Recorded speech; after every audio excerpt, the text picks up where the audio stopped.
Hello, sir. Oh, Chazi. Sorry about that. I thought you were in a very dark room. I was in a dark space. I was Yeah. letting you see my shadow at the time, but like now I'm feeling I'm ready to present myself. Mhm. Let me just invite people if they want to join. Um,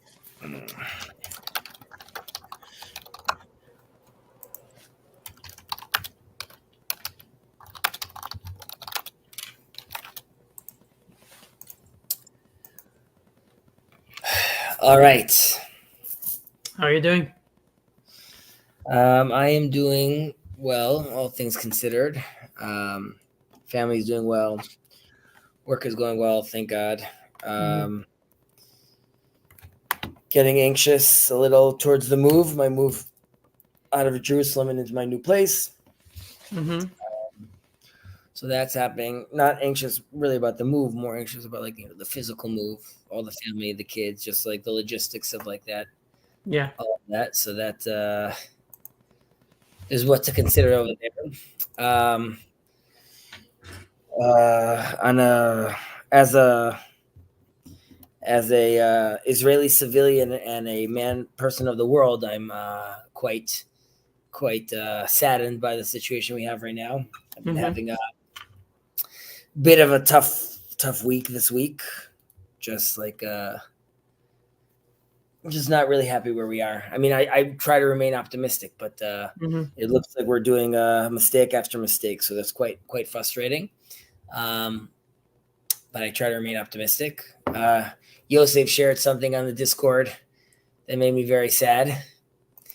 Um, but just sort of, he was talking about how a discussion these people were having about how if King David, who God loved, his hands were too bloody to build the temple, right? How are we, the nation of Israel in 2024, who is not necessarily at David's level?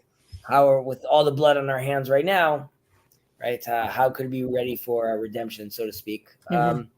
So obviously, there's much to unpack over there, but it reminded me. I'm going to post this later on the Discord, but I was reading this book by Rabbi Cardozo, Nathan Cardozo. It's called. I read it in Hebrew. It's an English book about halakha as rebellion, halakha kemered in Hebrew, Mhm. and it it uh, it ends talking about sacrifices, and it asks if we no longer need sacrifices because we've transcended that and we're at a much higher and sophisticated spiritual level. Yeah. On the flip side, it says, or perhaps we won't have sacrifices because, like, right now we can't imagine that because we're such a low level. We're at even a lower level than the pagans were, who could appreciate what like the idea was of true sacrifice, and we're not even there. So Mhm. the latter reminds me sort of what Yosef is talking about, and that it saddens me. It hurts my heart to think about those things. So Mhm. I'm, as they say, shlomi shlom ami, and right now my my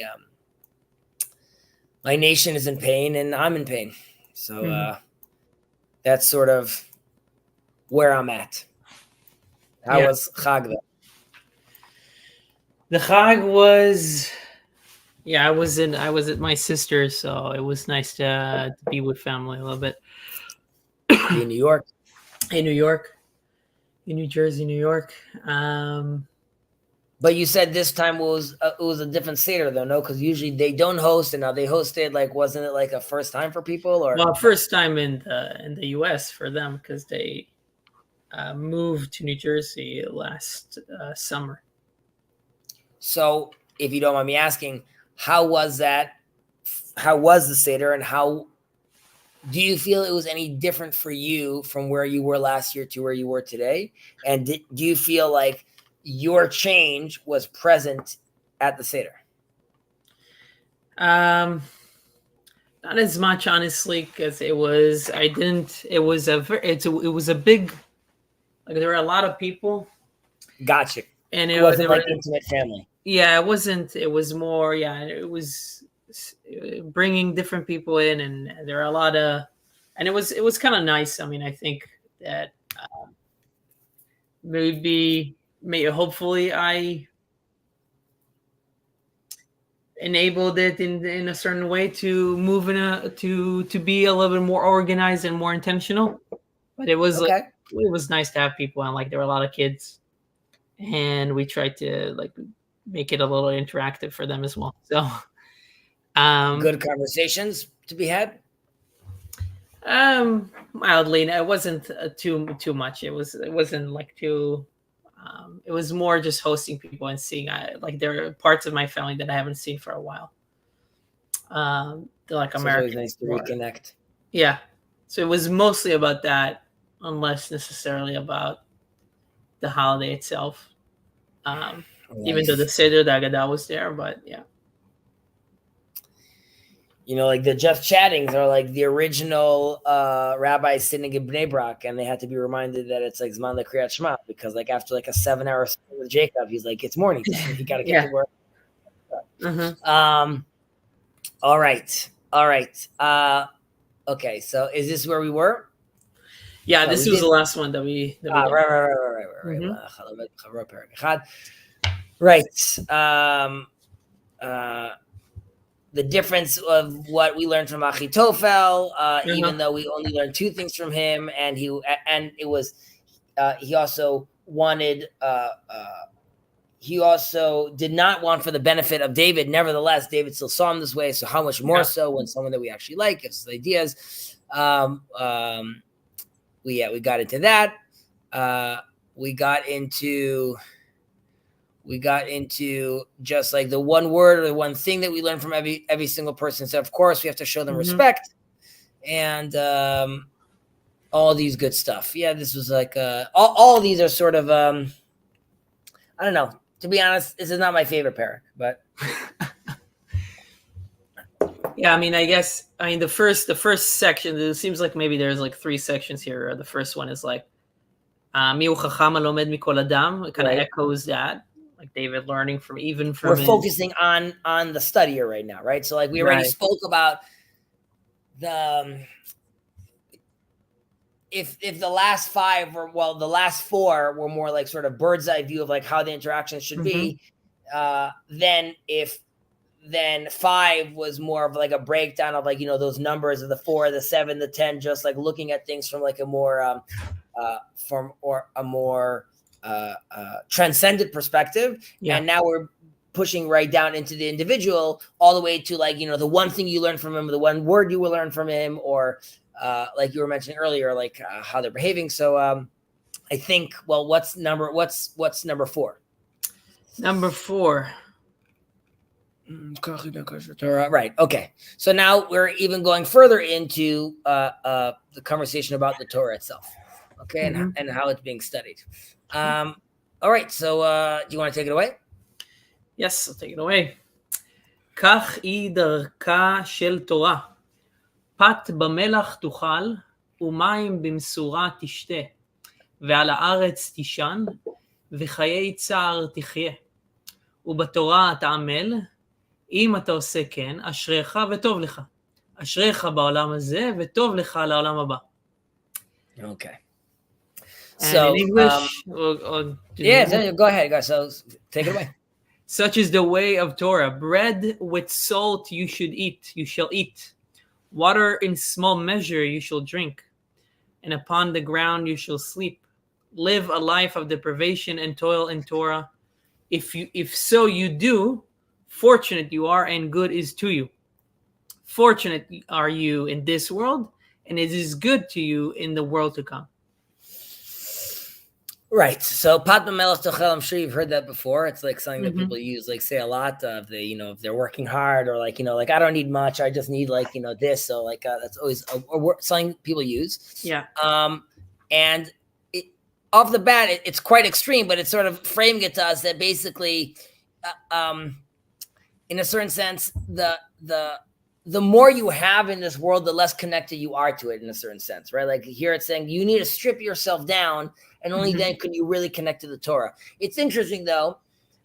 We don't have to get too into this right now, but on the flip side, prophecy actually needs someone to be wealthy. Right. If I remember, Ena shchina shara ela al chacham gibor ve'ashir.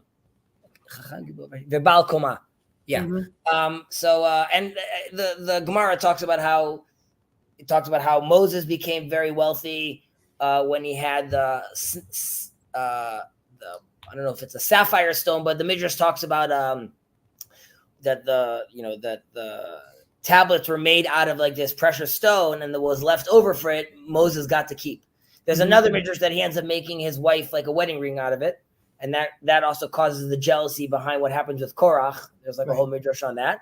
But generally speaking, if the prophet is, the idea is that if the prophet is rich, he's also removed in a certain sense from society with regards to like needing to depend on them, and he's also sort of like a free agent in a certain sense. Well, I was going to say something, but it's not appropriate, so I'll keep it there. They say something about like the kind of money that Joe Rogan has, which allows him to do what he wants to do. There's like a term for that kind of money, right? Yeah. So you want to be in that kind of mindset where you could prophesize without being worried necessarily. Right. Okay, so kachi darka shel Torah. I actually like this. Such is the way of the Torah, right? So, like we were just going around earlier, that the Mishnah, the Breita before us, right, that was talking about like the lives of the actual Torah scholars, right? The like how it's going. Here we're talking about these lives of sorrow, right? Now we need to ask ourselves, like, are these words of encouragement? Are these words of like comfort to the poor? Are we demanding from the rich to abandon everything he has? Like, who are we talking to over here? And the Mishnah is really talking to both, and he's addressing each one individually, but like from a different place. And obviously, feel free to take out the magical book if you have it there to guide us. But a person, really, we have to think about it like a person that their whole livelihood is strained, right? He might think that like, I'm not obligated to engage in the Torah or the study of the Torah in such a matter, right? I barely have any food to survive. I'm dealing with my kids. So I really need to spend my time and my energy trying to enhance my livelihood, my income, and I need to be able to escape like this life of hardship, right? And the Torah is still telling us that as long as you have enough like to live, like the basic necessities, right? And like really eating the bread and the salt, and like they break it down, like you measure your water properly, so you know that like you're going to have enough. So you really need to be satisfied with what you have, and at that point engage with the Torah, because the ultimate purpose of the person's existence is to study the Torah. And if according to this argument, if you're diverting your energies, right, to make your world more pleasant, right, you're likely to then leave the world without actually spending time on fulfilling what your actually purpose was in a certain sense. And sorry, any thoughts just on that? But right now, just to reiterate what you mentioned is like it talks to the poor person, or the person that doesn't have a lot of is struggling materially, that even though they might think that, okay, I need to put all my effort to make sure that I have everything to eat, or that I improve my situation in this world, even for that person, you still need to engage with the Torah and walk its ways. Like, it's important to still toil in it, even in that situation. Now for that person, right, we can't leave him hanging. So we end with, fortunate are you and good is to you, right? Fortunate are you. And like, so we let them know that like at the end of the day, right, your spiritual happiness in a certain sense is guaranteed, right? So like it's already it's already guaranteed in this world that you're going to get that. So you don't have to be worried of that in a certain sense. And over time, if like you're spending more and more time in the Torah, you'll also ideally realize and enjoy the benefits of studying the Torah and the beauty of studying the Torah. Now, of course, we have to still ask, because now we just dealt with the poor person. Yeah. Right. And like, it's easier in a certain sense. Like, if that's my life, great. You're telling me that like, just like a poor person needs to give charity, here too, I also need to engage in Torah, and I'm not off the hook. Okay. But what about this wealthy person, right? Are we telling a person right now that like, you can't be wealthy, right? And like to even someone that never, it's not like someone that like made his, like, I don't know, I'm an heir and my father gave me tons of money, right? So it's letting us know such is the way of the Torah, right? They're reminding you that this is what sort of the level of engagement is, right? And it is actually, like we said, it's addressing every person, but it's telling them that to the wealthy, that if you want to merit, right, the crown of Torah, right, you have to minimize pleasures in this world, right? Now we have to also ask, so like if a person is immersed with like all these pleasures of the world, right, why does that mean that he can't progress in Torah study, right? Like I'm very wealthy. I love going to. I'm not talking about me myself right now. Hopefully one day. I'm saying I'm very wealthy, and I pay my taxes. I do my thing. Why can't I also study Torah and go to the study hall? Like what's the problem with that? Right. And the knee jerk reaction or the general answer is like, obviously the Torah is spiritual wisdom, and we want to make sure that you have the sensitive mindset to be absorbing all these subtle things inside the Torah. But if I'm dealing with matters of this world, I'm not going to be able to focus on that, right? If I'm just dealing with like the materialistic world and that's completely consuming me, what's the next thing that's coming out? What's the next thing I need to invest in? I'm not going to be able to properly study the Torah. Right, and you need to create space for it. Or the flip side, really, the Torah is my business. The Torah is the thing I'm running after. The kol hayomi sichati, all day if it's my conversation. That's where, if I'm trying to figure out like where to up my analytics, it's on that time. So it's very much like at the very least, until you realize that the Torah really is your business, or the Torah is the thing that you'll be spending most of your time on, then in theory, you are going to be clouding your mind. If you're dealing with material pursuits. Yeah. So again, this might be different than how they mean it, because I'm still what I'm gonna say is still utilitarian in a way. But again, seems to me like the idea that we also talk about, that is also mentioned in the TLC, the different people, of like paying attention at the right level, or worship at the right level, right? And like if you focus on the Torah, which is beyond like whatever job you are doing in the world, like you're a carpenter, you're a plumber, you're a software engineer, you work in business, you're an architect, you're whatever.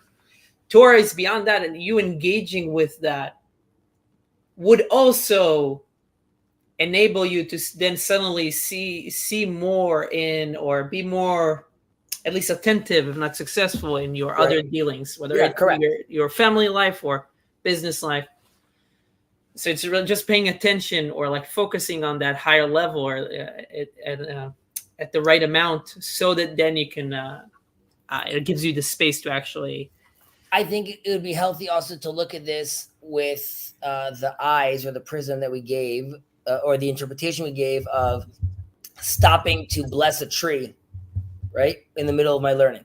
Right. And we said, in theory, it's a problem. And then we answered like, well, not if blessing the tree is all part of the learning thing, right? So you could say that like, as long as the focus is still the Torah, then in theory, is there a place for like me to have money once I realize, my priorities are set and I'm oriented properly, then is there a place for that to be had? And like, I think we'll get into that. Yeah. Yeah. And this is kind of like a truism also in my, like in my field of work, of like business strategy, of like, if you don't pay attention to, like, if you don't have like a clear vision or an understanding of where you want to lead your product or business, then you end up creating a monster of your business, because you optimize for this, or you go into this direction, multiple directions, and you don't know what to optimize for. Like we work. Like we work, yeah, right. Like I mean, we live, we bike, we right.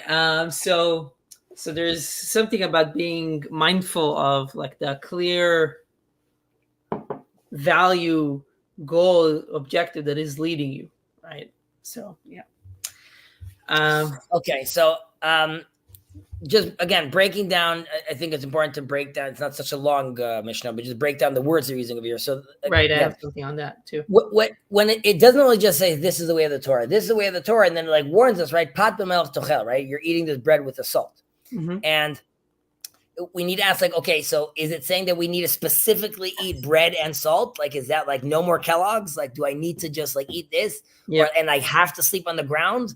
So it's obviously not necessarily like, that doesn't have to be, but like, again, each person needs to be content with what he has, and he can't be drawn to like the endless race of, the material fulfillments, right? Yeah. So bread really means like, okay, do you have like, your fridge is full. Does that mean now, and you need the Sub-Zero fridge? Do you need to have like, can you cut your bread if it's not like a baguette from France that was flown in? Like, what is like the level of like, food and we get comfortable with that ourselves.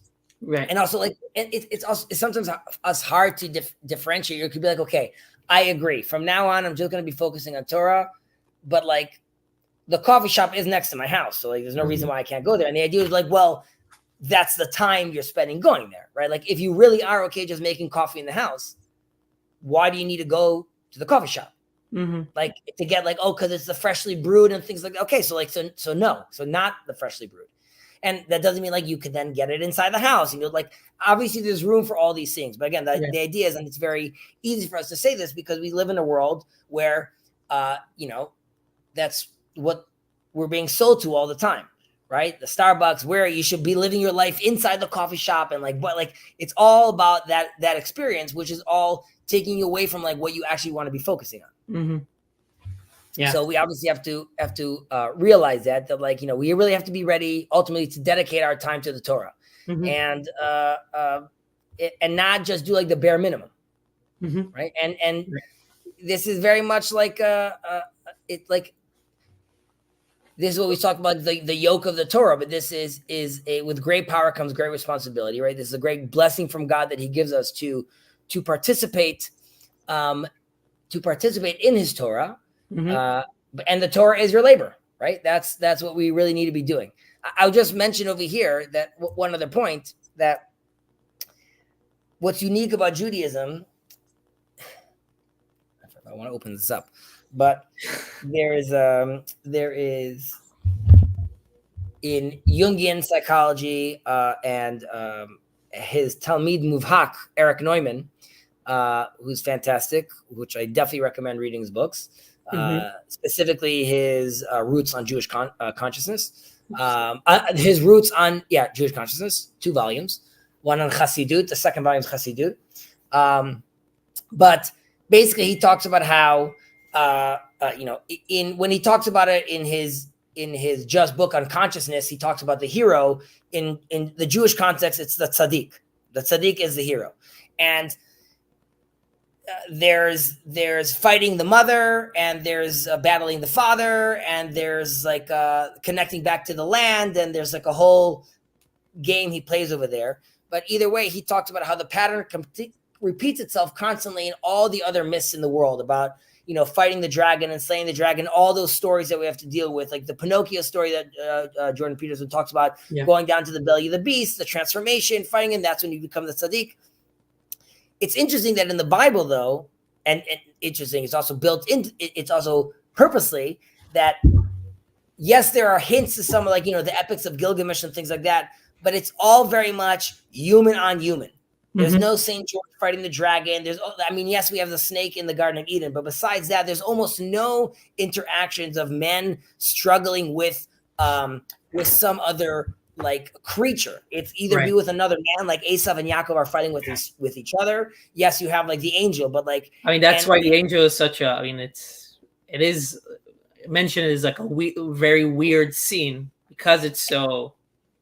And the rabbis, way before Jung, also like the Ralbag talks about it being like a dream, right, or being like more like a psychological thing that's going on internally, but.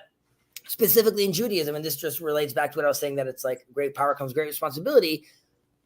The rest of the world is through these myths are trying to teach itself how to basically like the balance between the intellectual and Mhm. the let's say the emotional, spiritual, like the masculine and the feminine, and how to do those things together, integrate them in your life. That's when you become the hero. Once you banish the dragon, like you transform. The tzaddik, the Jew, does that through embodied practices that engage you directly with the world. So like if all these stories are being told because you have to, at some point, you have to meet reality. So we're using like the dragons as reality, or this as reality, or like the belly of the beast as reality, which is scary. In Judaism, we don't sugarcoat it. We just say reality is tough. Mhm. You are going to have to deal with it, right? So Pat Bamelech Tochel is saying like, you will have to go down to the belly of the beast with the no food and the no stuff. And like, even there, you still have to transform, engage. I don't know if that was like understandable, but like, no, it's interesting. I mean, I just had this. It's good. I like it. I liked it. It kind of just reminds me of a moment this morning. I started doing the Rambam 3 chapters. Anyway, so he's talking about Shabbat now, and he's talking about Yehuvin, like the laws of like private space and a public space, and like how you can throw things from a public space to a private space, or you can throw things from a public to a private to a and like this is exempt, this is all that kind of stuff, and it's like so particular. Not that, so I don't understand it fully, obviously, but like, I mean, so particular, and also like he gives all these examples of like why would I throw this? Like I can't even think like why would he even, like the examples. But then I had a thought of like, if I worked at the municipality and I had to figure out the law of like, the fire hydrant, like you can't park 12 centimeters from a fire hydrant, and if the fire hydrant is at the corner of the street, it's even 5. right. So it's not like the Rambam or like the Jewish legal system is like there's no space for it in the world in other places. It's used, but like in a very, like in places that we don't pay attention to, because they're so of this world and we don't care. They're just done for us. But in Judaism, all of that is like incorporated. For and sure. Somehow also it's like, instead of that being something that's just, derived from, and from the Rambam, you actually derive it from like the most profound sources, which then give it so much more potential for other insights as well. So it's just kind of like, I think just like you mentioned though, but like in Judaism, and the Rambam talks about this again, as far as like, the world to, I mean, like alludes to this basically about like how the evil inclination and the good inclination that's inside us, and ultimately we're the ones that are battling with those things. We're battling with that also when I park my car, and did I park close enough? Am I making the white lie? Am I listening to the ordinance? Like all those things ultimately matter down to that point. And so Judaism is forcing us to engage on it. There's no need for, I mean, this relates to everything. Shema Yisrael, Hashem Eloheinu, Hashem Echad. We have no veils. There's no mediators. There's no need for the dragon. There's no need, like I'm saying, it's as real as it gets. That's what you're being invited to partake in. Mm-hmm. Yes. All right. Okay, so just a small thing about Pad B'Melech, Sure. From the Magic Book. Another homiletic way of looking at bread and salt, and also the water, if you want to get into it, is like, this is from Midrash Shmuel, without the accent. So it says the bread of Torah should be eaten with salt. So you should enjoy the taste of Torah, right? The tam, the reasoning, and not be embarrassed to ask why. So when you have Torah, which is like bread, you eat it with some kind of flavor, with the melach, with the salt. I like that. Tam and reason in Hebrew are the same word. Tam, or taste and reason in Hebrew are the same word. Correct. Flavor. Yeah. That was good. Yeah. And similarly, the water of Torah should be consumed in small doses. Don't get into it too quickly. It's supposed to last you all your life, right? So take your time. Yeah. So those are like small tidbits. All right. Okay, now, okay, אם אתה עושה כן, right? If you do so, right? So this, like, now we're being told, first of all, it's interesting that it's in present tense, right? We're being told if you do so, he's talking to us. So he's breaking the fourth wall, so to speak, right? The title's like now looking to us and saying like, this is for us. And this is again, part of inviting us, and where he's talking to us, right? You're not just reading this to the person. This was written, like we started in the beginning of Mishnah 6, which is this was written by the rabbis in the same tone of the Mishnah. So you should see it as binding, and we're talking to you, not like to the individual, to Ben, to Chezi, right? So like, it's really, it's also emphasizing what the response would be for like someone wealthy, right? Because in theory, someone wealthy could come and say, okay, let's think about it. I get a knock on the door and a rabbi's asking me, can you please donate to this, support this yeshiva, right? And I come and say like, what are you talking about? Bread with salt, water by measure, deal with it. You're not going to give you stuff like, you know, the same word, right? So we're being answered, and we're being told, if you do so, right? Like, this is sort of like, you've been coached, right? We're given the coach over here. Like, if you're going to go knock on someone's door and he's going to ask you that, so you tell him, if you do so, this is okay. How happy are you and good for you, right? Like, it's going to be good for you as well, right? And this is really, it's like teaching us that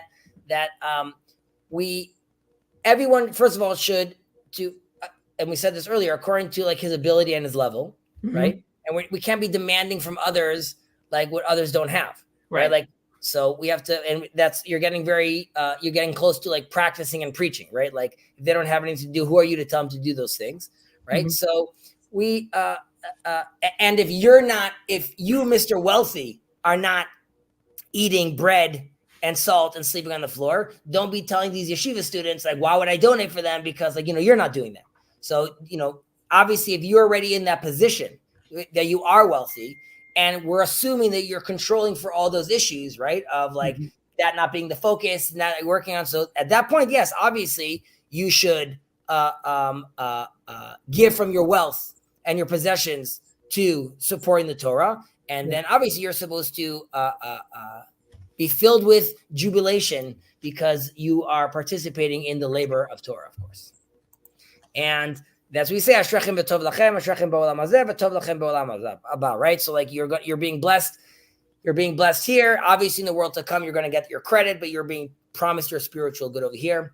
Very cute Mishnah. On to the next. I'm considering. Talk to me. Reading, there's something just from the Ben Ish Chai, like a metaphor. Please. They mentioned here. I haven't read this, but I'll read it now. So, so this is from the Ben Ish Chai, offers a wonderful metaphors for the trouble caused by the easy life versus the pleasures of the life of toil. 2 donkeys are carrying their loads. One is carrying a load of salt and suffering under its weight. The other is carrying a load of nearly weightless sponge and going along joyfully, leaping over the mountains, skipping over the hills. After a few hours, they reach a river that they must cross. As soon as the first donkey enters the river, the salt begins to melt, and in just moments it is gone. The sack is empty, and the donkey is walking joyfully and lightly through the river. The other donkey enters the water, and his load of sponge becomes filled with a great deal of water that weighs unbearably upon the donkey. The sponge that formerly was its friend has suddenly become its enemy. That's nice. Yep. The Ben Ish Chai. Okay. All right. You want to scroll down? Yes. Number 5. What do you have in store to us? Al tavakesh. Okay. Al tavakesh gdula לעצמך. ואל תחמוד כבוד יותר מלימודך עשה, ואל תתאווה לשולחנם של מלכים, ששולחנך גדול משולחנם, וכתרך גדול מכתרם, ונאמן הוא בעל מלאכתך, שישלם לך שכר פעולתך. Do not seek greatness for yourself, and do not lust for honor. More than you study, do. Desire not the table of kings, for your table is greater than theirs, and your crown is greater than theirs. And fruitful is your employer to pay you the rewards of your work. Okay? Very, very, very nice. What are we being told over here? Okay, so here, how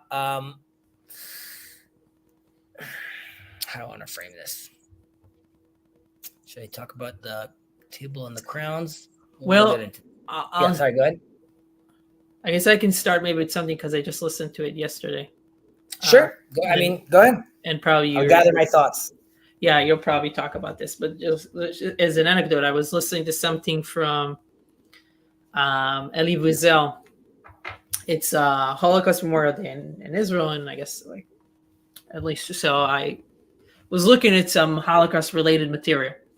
So I listened to some Elie Wiesel talking about some of his interactions with the Rebbe, and he said when he first saw him, he saw he saw him presiding over the congregation with all his disciples, and he immediately understood. He immediately saw the greatness of the Rebbe, but also he immediately understood the person because he says that he saw the suffering of the whole people on his face. So that observation, that insight, I think connects here about do not seek the greatness for yourself. Right. There's a price that you pay when you really become attuned to, what did you say at the beginning? Shlomi kishlomami, like my. How is it? Shlomi kishlomami. I am as my people are. Right. So yeah. So it can take a toll on you to be so connected. So actually, the route I'm going to go about this, I think, is a little different, but I actually like that idea, which is like, because traditionally, what I've learned is that this is talking about more. Well, we'll get into it, and then we'll see. Like, but I want you, if I don't go back to it, please remind me about that, because I'd like to see how we can integrate that inside. But this Mishnah is really talking about, okay, it's starting the conversation with someone that already got, this person did choose the path of Torah, right? And he's achieving their goal. He did it. Like he's the guy, he's the tzaddik we were talking about. Now we're talking to this guy, right? He followed the path, he labored of it, but now in a certain sense, like there's a next challenge, right? Like you got all the way to the top, everyone sees you, you're the great guy. The next challenge is okay, so there's the trials that are waiting for the tzaddik, for the Torah scholar. And we're telling him, which is what we just read over here. All these things are for him. Do not see, like, this is not for the Joe Schmo that's still trying to figure out if he should go to the study hall, right? Now it could also be applied, but now we're really talking about the person that did become the scholar, right? These are things that he needs to be, concerned about, right? So after, like, he's, in a certain sense, he lived the life of hardship, right? Where he was eating the bread and the salt, and he's sleeping on the ground, like we were talking about, like in the last Mishnah. And so the sequel, he got the crown of Torah, right? We're saying over here, and your crown is greater than theirs, right? He already achieved the crown of Torah, right? So now we have these new trials, and these trials are broken down to, let's say, different warnings. We'll look at these warnings. So the first warning is Al tefakesh gdula le'atzmecha, and in the seeking greatness, I guess, is pretty self-explanatory, but obviously we're doing it out of the love for the Torah, right? We're not doing it out of our own honor, and that's quite obvious. We discussed that many times. And the real question is, like, am I studying the Torah for its own sake or not, right? And if I take the honor for myself, then I'm obviously not doing it for its own sake. And only if I don't care about this, I'm not doing it for my personal gain, then I'm not asking it asking anyone to give me that greatness. It's being thrusted upon me, basically, but I'm not asking for it. Now, it doesn't mean, right, that and that's why it's important to remember that we don't see greatness, right? We could rejoice in the greatness of Torah of scholars, right? But we are honoring the Torah that they learned, and not necessarily, who they are. And this, in a certain way, relates to what you were saying with the Rebbe, which is like, he says, I see the weight of the people on your shoulders, so I know you took on so much. Mm-hmm. I would say, like, that's true, but if you identify that in someone, that means you're identifying that greatness, and he's not asking for it, right? I'm identifying it in them, right? And that's okay. It's like, we're not saying he's not great. We're just saying he doesn't say he's great about himself. Mm-hmm. And again, there's nothing we could really there's nothing we really could gain from that. Now, on the flip side, though, if I'm going to accept things from some rabbi, and I have a panel of rabbis speaking, I want it to be full of, esteemed colleagues, esteemed rabbis that are around me. So it's okay to recognize that, but no one's chasing that around. So it's very important that the people that are in that position are worthy of that position, and the community senses their honor and greatness. Mm-hmm. Oh, that's true. And we want that. It's important that it's there, and it's more than that. It's important that you and I speak about how great the Rebbe was. That's also okay. But that's sort of where it has to stay. You can't ask for it. Let it happen on its own, right? Then we say, Ve'al tachmod kavod, right? And do not lust after honor, right? So here too, there's a reality where I studied a lot, I labored a lot, but I don't achieve greatness, right? I remain like the unknown person that no one talks about. It doesn't mean I'm not a great Torah scholar, just no one even knows my name. No one cares about me, and I'm being like offended by this, right? So that kind of person could be sitting in his room getting all upset. Like, how did no one recognize me? How did no one give me what I wanted? Right. So he's just sitting down eagerly waiting for like this desired honor of his, but it's never actually going to happen. And like, if you're expecting to be honored, it just shows that you're not worthy of it. Yeah. Because that's what you think you're owed. Right. And we've learned also in the past, kavod, right? The kavod runs away from him, honor runs away from him, and he who runs away from honor, from greatness and honor, they chase after him, right? So and it's very different, obviously, but like even in the world of dating, right? Sort of like, ignore her and then she'll call you back because like the chase of what's happening because you're giving too much attention. Like, humans do these games, obviously. Right.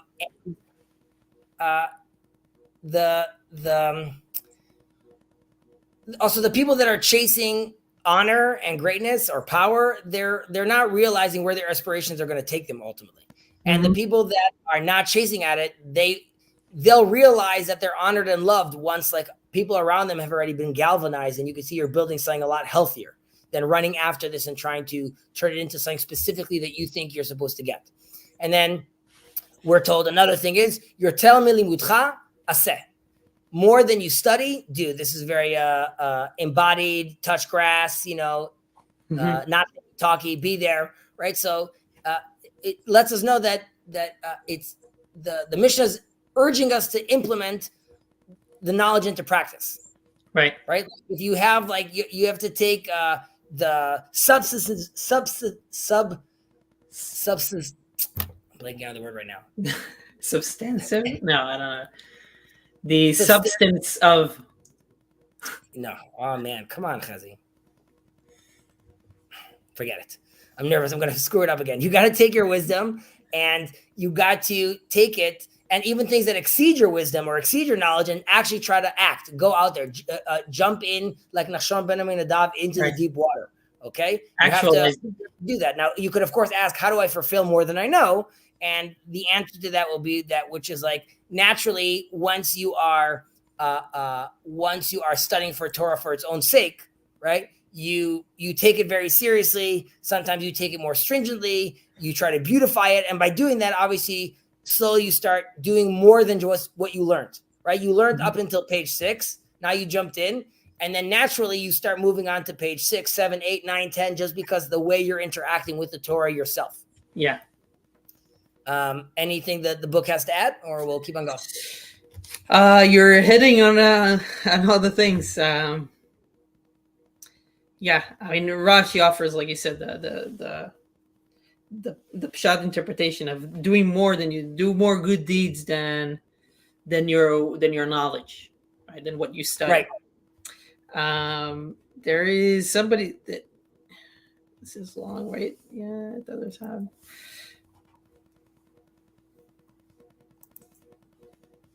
Don't covet honor more than you are accustomed to, or more than you have studied.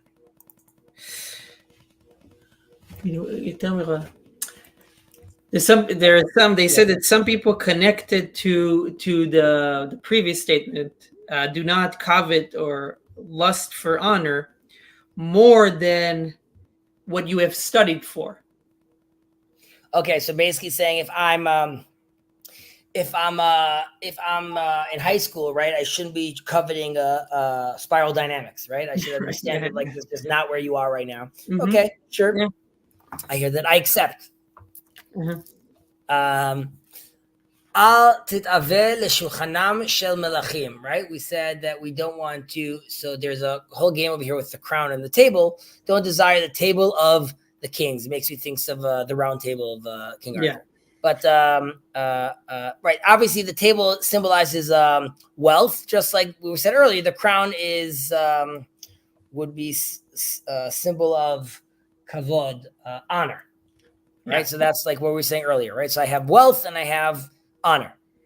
So like we said, we spoke earlier about wealth, and it's not like inherently bad, but like only if you know how to use it properly and not fall into its traps, right? But not every person is also gifted both table and the crown, right? It's not that everyone gets to have like be wealthy and have like this honor of the crown of Torah. Sometimes you could be wealthy, sometimes you could have one or the other. Right? Is that from Brachot? I remember. I think I just like what you just said. Shtei shulchanot. I think. Shtei shulchanot, correct. Those are the two tables of having both of them. Right. Yeah. I just read that in Brachot. Now. And obviously, also we have a lot of people that don't enjoy, like obviously they don't enjoy any wealth in this world, right? And they just and you know they as much effort that they put inside, obviously that will be the reward ultimately. But it's reminding us that we shouldn't covet their tables because the gifts, the goodness that we should be anticipating for us is much greater than what they're having right now, right? Like just like in the world to come, we're being offered like a lot more than this. It's also interesting. While we're being made all these promises of what we're going to get, famously in Yeshaya it says "Ayin lo ra'ata," right? Like no one ever saw like what these gifts actually are. Like the Torah does talk about. If you do this, then I'm going to give water, and if you do this, you're going to live a long life. But like, as far as like the exact gifts of what you have for like, the study of Torah or not coveting after these things, we're not being told what is it in English? 1 second. Yeshayahu Ayin Lo Ra'ata. Okay, that would be 64. Isaiah 64, Gimel 3. No eye has seen, O God, besides you, what he has prepared for those who wait for him. Okay, so we don't know what those gifts are, right? But gifts, nevertheless, are being promised. And, right. I mean, there's also, there's always people saying that like, and the people that are eating, the kings that are eating from the table in this world, they're going to consume all the good in like, in the next life. Like, so I don't necessarily like just because someone is rich doesn't mean like he's using it all up right now. There could be consuming all the evil in the next life. You mean? Yeah. If they're doing good in this world, then they will get. Then what they have is all the suffering in the next world. Right. So, I mean, again, obviously we don't want to, we can't Well, that's what you said. You just said it good and good. So I'm just saying, if they have good, what you're saying, some people say that if the kings, they enjoy their time now, it actually means that they're going to suffer in the world. Correct. They're going to suffer. And I'm saying like, I don't necessarily believe that like, just because someone is wealthy, that means like they're not going to get anything in the world to come. They could be great dudes, right? Like, the question would be is if they're using that wealth properly, like we just said, right? Yeah. And the idea would be, are you wealthy and now realizing that you want to be moving towards prophecy? Right? Be the guy that's right. Like now that you're wealthy, try to also get the other a few things, right? And be a Baal Koma and be a Chacham and be a Gibor as well, because you're already in a shir. Right. That would be like, that wouldn't be squandering what you have. Okay. V'kitrecha gadol miketram. Right? And your crown is greater than theirs, right? We're saying don't be saying this either. Right? So like, just like we said with the table here too, don't do this. And like we know, even in this world, dictators, rulers, kings, presidents, they rise, they fall, but the Torah scholars remain constant in their position. Right. So it's a little bit of like what we mentioned before about like at the right level. Like if you focus on the higher level, obviously without completely disregarding or abandoning the lower levels, the world itself. But if you do focus, if you do focus on the higher level, then that permeates your life. I mean, that is higher than obviously that is higher than the lower level, and it permeates them. It sustains them more. And I would say, like, aside the fact that like we appreciate the Torah scholar more than just like some ruler, right? Everyone also recognizes the value of wisdom over wealth and honor, generally speaking. Right? People like realize that like that's value more, and everyone also is aware of the personal effort someone has to do to achieve that. Right? Like if I just have money, that doesn't mean anything. But if I'm like the scholar, it must mean that time was spent, money was spent. And I mean, we've been doing this for a while right now, and you would have no problem telling me what the quotes of Hillel, right? Be like the disciples of Aaron, or what is hateful for you, don't do unto others, right? Which remember forever. Do you remember like what Alexander Yanai said? Or do you remember what, like I'm saying, like what the king, what Ramesses II, you remember that great quote of his?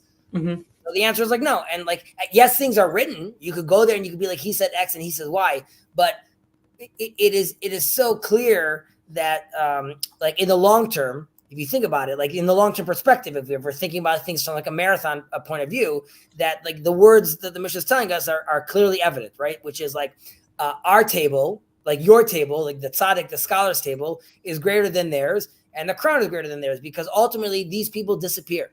Right. These tables go empty, their crowns go empty, but ours is eternal. Right. So what do you say to the literal clowns that say that this sounds like some nerds copy that they can't eat with the proper kids? Sounds like some nerds. Right. That's what they keep on telling you. You guys will be cool in the next world. Exactly. It's a little bit like that's what I'm saying. Yeah. It's like saying, like, don't worry, what you're learning now, you'll be able to go to college, and they like, and they will still be whatever the stereotype, like the 80s movie. I mean, I would say that it does fit into like, there's like the jock glory days, which like end, obviously. So we have to keep that into consideration, but that was good. Yeah. There's hope. There's always hope, West Coast refugee. Okay. And lastly, v'ne'eman hu ba'al melachtecha she'shalem lecha sachar pe'ulatecha. And faithful is your employer, obviously God, to pay you the rewards of your work, right? We've read that phrase in a few other places that he's going to end up paying you, and obviously we understand why he will pay you. Why we're talking about, like, again, in future tense over here, because ultimately we know that the reward we receive is in the next world. There's all the benefits that we could hopefully gain in this world, which is like the insight and all the things that the Torah will do for us, and if we try to embody it, everything we could gain from it. But having said that, the gifts that we said in Isaiah that we don't know what they are, they're ultimately promised for us in the world to come. Hence, the terminology over here is in future tense, obviously, but we are being told over here that it's still important to remember when you're looking at these other people's tables, these other kings, these other crowns, that ultimately your relationship is with the master of the universe, right? Mm-hmm. And you really need to be focused on that relationship, because it's a much longer story being had than just the one that's happening in this little world right now. And sticking the course, staying learning, right? You'll ultimately realize that your table is greater than theirs. And this also has to do with, in a certain sense, like you yourself as the table, which is their table. Yes, it might have like some good food on it, right? But what are its foundations strong? Mm-hmm. But you studying and embodying the Torah, you yourself become the whole table itself. And this also relates to why we look at a table as an altar, as like a small altar after the temple was destroyed, and even the altar itself. Why the priests put blood on the ears and toes and hands of the priest, because they themselves are going to resemble the altar. There's a sense where we ourselves want to, in a certain sense, sacrifice ourselves by fully engaging in Torah study. But by doing that, we could feel that we could feel just like we're being loyal to him and we are being faithful to him, we too could feel that he's going to be faithful for us as well. And it's not because of it's not only because what we achieved, right? Like the kings that have a wealthy table, that's also a level of their achievement, right? Like it's saying, don't be jealous of their Prada, right? And don't be jealous of their Gucci. That's because God doesn't reward us based on the fact if we manage to get Gucci. God rewards us based on the fact if we is based on our labor and our investment inside, right? So it's very less about like, but did I make it to level 5? Did you try to get as far as you can? That's what God wants to see. The Torah is your labor. And there's like an inspirational piece here, so I think I'll read it. Please. It's connected, and it says that after all is said and done, the evil inclination seeks some means to convince a person to refrain from Torah. The evil inclination says, since you have sinned, you are not suited to study Torah. In fact, your study of Torah increases life for the impure energies of the world. The Braita, therefore, this last piece about the faithfulness of the employer, therefore it concludes by saying that one should not pay heed to such claims and should rather study Torah. For ultimately, every person will turn fully to God, and at that time, all the Torah and mitzvot that he possesses will be elevated to the realm of holiness. He will then receive the reward for his work. That's will be elevated to the what? Will be elevated to the realm of holiness. Okay, gotcha. I mean, Rihal talks about this also, how everyone phase shifts. Talk about also why we don't do animal sacrifice, because they themselves phase shift again to like this higher level basically as well. As we go towards angels, they become more like humans, and all Israelites become like the priests, and all the world nations become like the Jews. So there's like everyone's moving. There's a term like that in I'm forgetting the exact term right now about, let's say, zero energy. Basically, you always have to have like this tension, which allows things to grow. If there isn't that tension to allow it to push on to the next level, like you always have to have like that what's the term? 1 second. Now it's gonna drive me crazy. What does it say over here? Become the shulchan or mizbeach. Can I? Right. Okay. Not lechem hapanim. It's the mizbeach, and the mizbeach of, well, in the temple, even though we put blood on the altar, right, the high priest also put blood on the priests themselves to embody that they themselves are the altar. After the destruction, all the altars become our own personal tables in the house, and that's why. Right. So I mean, like meaning good. Meaning that, like, I mean, the shulchan, I mean, the dinner table, where we have all our family gatherings, where we actually talk about the things that are important to us, like that is where we sacrifice, right? Like, we can either have a dinner table with Netflix in the background, and again, it's not that there's anything wrong with that. Like, I mean, you can have entertainment nights, but right, you can have a table that's all about Netflix, and you can have a table where it's all about something else, right? You're sacrificing something, and that's like, and you're taking the whole family to engage with that. So whatever you're engaging with, that's your sacrifice, and that's why the table might be considered as that. And that's why every Jewish mom has told her kid, I mean, if they're a religious Jewish mom told her kid, if their kids put their legs on the table, what are you doing? It's a mizbeach. You have to get off it. And you're like, right, of course. I'm sorry. Right. The term I was looking for, potential difference, right? So if the difference is 0, right, the electric current stops flowing, right? And then there's no phase shift, basically. So you always have to have this potential difference, which allows all these things basically to phase shift, to get to the collective sanctity, so to speak, and, like, move on to the holiness, as you were saying. Yeah. All right.